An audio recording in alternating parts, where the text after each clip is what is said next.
People keep asking Marvel Studios and Sony, where is Spider-Man 4 and who is going to direct it? Do you guys even know who's going to direct it? And while they wouldn't confirm that, Marvel Studios head Kevin Feige did confirm who will not direct the film, and that is Jon Watts, who did the previous trilogy.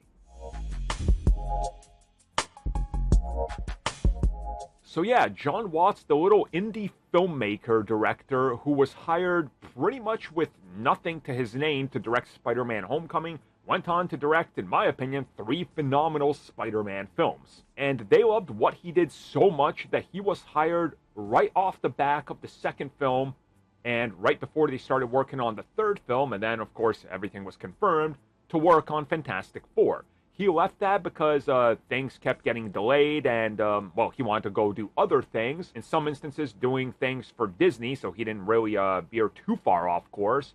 But while doing the press rounds, when people asked Kevin Feige, is it just going to be Jon Watts? Is that why you guys haven't announced it?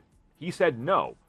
And he said, while we love what Jon Watts did, and he's great, and we appreciate everything he's done, and we definitely love what he had in store for what he was wanting to do with Fantastic Four, that Jon Watts is just not the guy.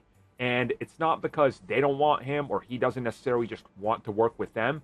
It's because they're going to be trying to find a new voice, and it's time to freshen things up. And, you know, I can appreciate that. I really can. Because, again, I genuinely love all 3 Spider-Man films in the MCU. But Jon Watts has a style.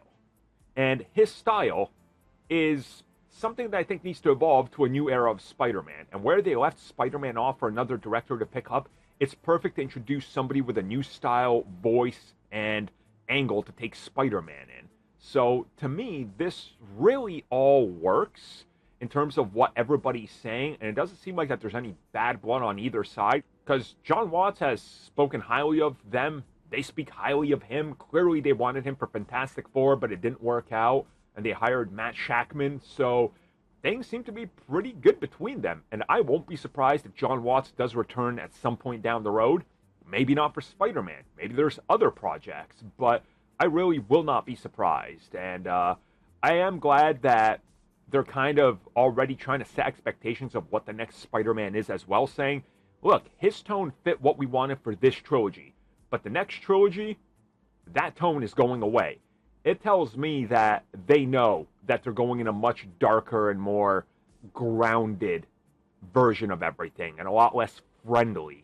And yeah, I think Jon Watts doing like the John Hughes stuff, you kind of got to get past that.